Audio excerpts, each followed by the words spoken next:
Сәлеметсіңдер ме, оқушылар? Бүгінгі сабақтың тақырыбы қызыл кітап. Өткен сабақтағы қайталаған жаңа сөздерді еске түсіріп алайық.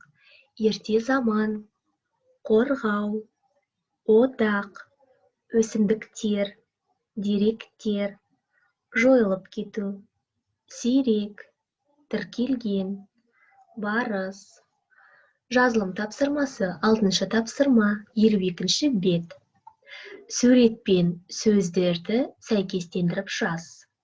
Аң, құс атауларының орыс тілдегі баламасын айт.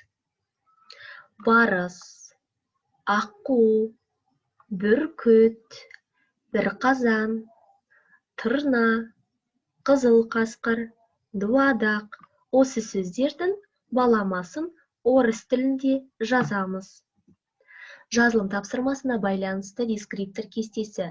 Суретпен сөздерді сәйкестендіріп жазады 1 балл. Аң, құс атауларының баламасын орыс тілінде жазады 7 балл. Орфографиялық жазу сауаттылығын сақтайды 2 балл. Осымен сабақ аяқталды. Сау болыңдар, оқушылар.